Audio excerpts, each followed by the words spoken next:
Hello,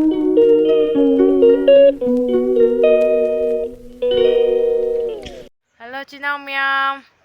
Aise hujik akhoi ipamdani ipamda lai lahan keno numita lai ba Wednesday numita lai ba do hujik akhoi ki ipamgi ne Mahadev akhoi khungi ipamgi Mahadev ne sangka le ba ko adudo sangka ba dugi hujik chatkena tawri ba akhoi nini hoi miyam ga ne ado chinaw miyam jengminasi makha tana video se skip tawbinu ado aina su num angamba tina pange bako lamagam tina kangbu lakane bako akhoi ku boi party ne duna horen nuntin da tawdoi ba do mathang program to dum ucharake se mathak tana coaching center aji akhoi thoe aji maning da ni ne la akhoi ni ne la e hangsai gi chena do ai hai gi bado mai machi ahan ne ba sina mana kamanga da jum pan ba kana noi omita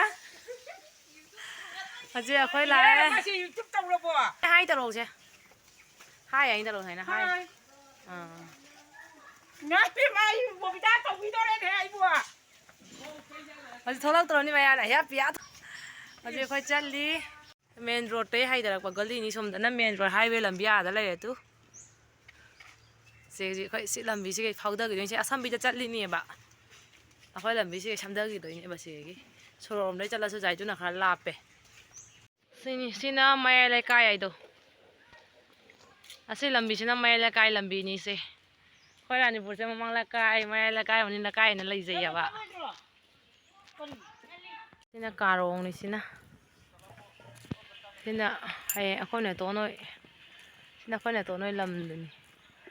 Injang na pi myam thai ba. Ne to noi thong phom da lai ba se. Injang na pi myam injang na pi jam phai se tha ba se. Se karong hai lai kai se maya la kai se khoi hong gi ba ni mamang la kai da. Pai sina akhoi boboi khato noi lambi ni ba si sena. Sito ko na sang ba da changa ga ulage. Si lam si je lambi ni khoi si gi hong dokri ni ba mamang la kai da. Se changa jum lai get si. Ase ada gi thakchan mam je si ga maya la kai loire. Haji mani la kai mu chatlani. Ra ure kai na mina mu haina birak to kan ne ai di lambi se kapcha bada. Lambi se kapcha bada magai chingi bado camera se gai di khangja deko se mu kau ga ka nu kai tau na la kani au ba ka yam na lambi je kapcha bada mayang gi jum jaw gi ba mayang gi hingon jaw gi ba mayang gi kari jaw gi wal jaw gi ba do khoi khangja de arau biroi mayam na se khoi jimani la kai lambi haidare sim la kai lambi ni ada bhamon adagi maton thalambi aloi baje sige haijan gi doi ni ching kum tha ba gi do sina hoji akhoi ga langoi na bani ne se mai mabung gi jum ni sina si se jana jong chak pa le mi tu asem wa tu phajan pa le jum manung siga oi ma se hoji ni ne gi mabung oi gi jum do ni se mabung gi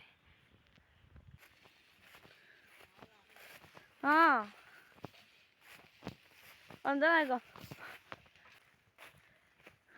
ini bacing kang kai na war ni chatna ri to kana si sila station ase mathak se ni ka doi se siga lai re khoi ching ka la ni huji jam phajan se ma me bo se ma kha de ka khalai ni ba दा हजी सिगम काखतोइनी वारे हजी Jaude. Ai wow nó chỉ có lẽ. सिदा Sumi ma'am फम मे मथकता मंदिर से फजद्रा फजेना हाय तजे लाई लेंसन तोरे हजी लाई पुसन तोरे ase ibung ata ne khoi khonbi ai mia bobita gi channel se kanu to kari to ai ma kanu to hai loi Channel sibu pami ra di. Channel sibu na like and subscribe to view. The view to nai be man bo. sene khoi chinggi khoi khungi ipamgi magai gi khungi Mahadev ne ba ase pusan doi ni hoji je leng tore mai ba bi ka jawi ba Thu go ok chumra. Chumbam jaw jaw di ta phanglau na chumak rang ang sa. cái mê chung Kai wa no ne noi di furit lisan da me ko di chumni he. Oh. Hoy na si microphone namtang paay ka dun nito. Sige na medyo kadaw ba kan di.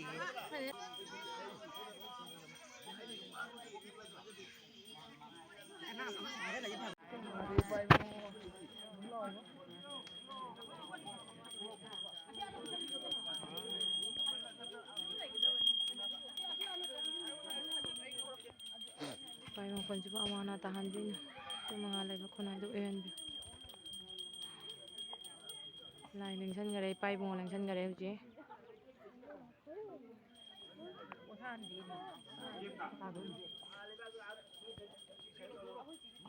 Sana ima pore huji. Ima se pore huji.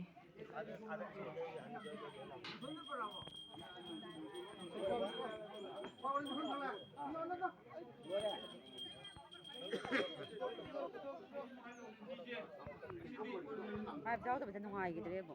Hey, mai bizau dra. Orang tina tau doi doi doi. Masa ahing tum doi tau ibono. Quy đi hồ là Dua ni. buông là sudah ada yang Kian ni lagi doi no. tentang Jadi lah ima ipai mo ima itu topi gitu re. Marayo phai Parvati yang asi ru thoko phangdori hai. Disu mineral water na. Mineral water na iru thotori. Ki Parvati ma se modern Parvati ma ni ai ta rehna tra. Mone mineral water na thotori. Dia nam ge. Dia dah nusa mangan ni.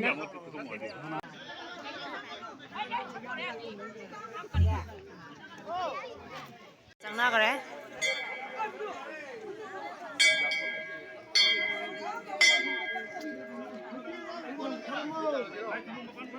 line lagai la di pa sida mayam kadara pahiruk mayam nei re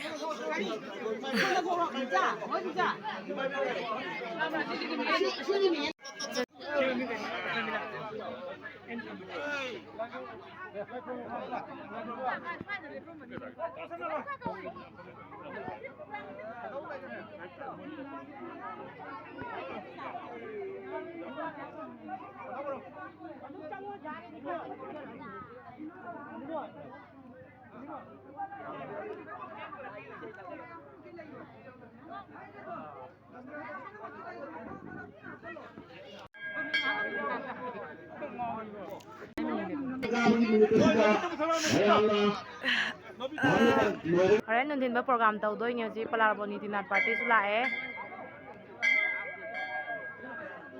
Hai taro. Mama video của lãnh đạo đây. Rồi. Hai taro. Mà akhoi ma de sing da la yai ne rani purgi. Ikai je.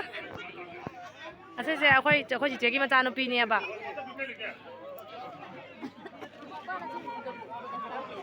Ibai yo jeng bra. Harau ni Jeromina. Hai taro. Se sa akhoi kon ni ngoi le thuk kon da jung pan ba ni. Kon chen ni.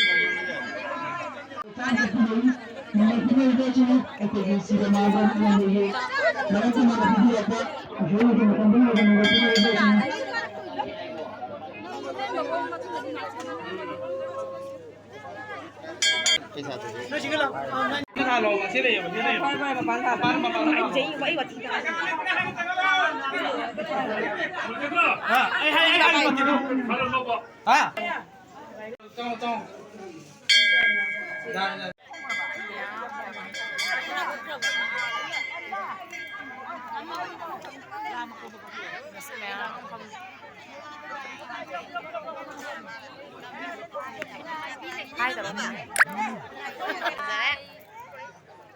Ini mana sih kau? Like,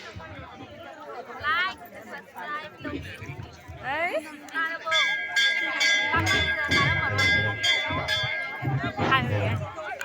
like, amadi subscribe to view mayam na. Si video na. Ji amai ba mai bi pham ba ho re. Ji amai ba mai bi pham ba ho re.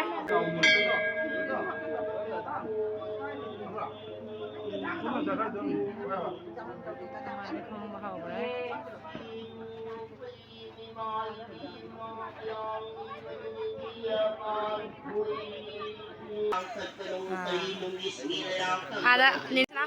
Hai tổ nó có hai luôn này hai subscribe tao view like tao view là hai view Phola jen ba hore, phola jen bai plate pore. Aji phola cha dore.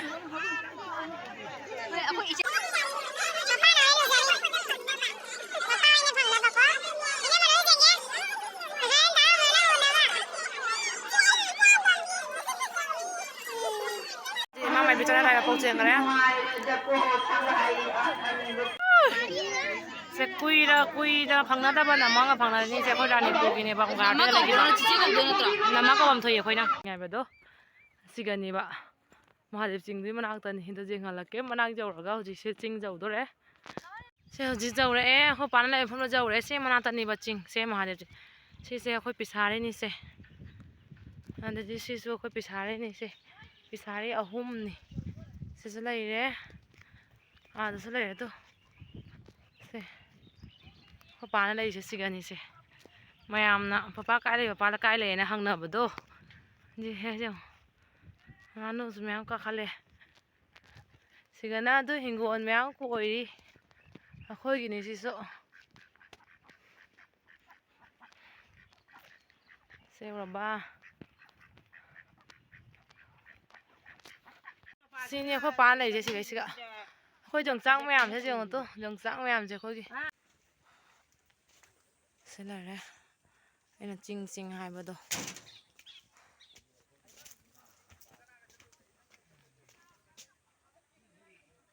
Xin sẽ. Khôi bán ạ lấy này bác sĩ cái ạ.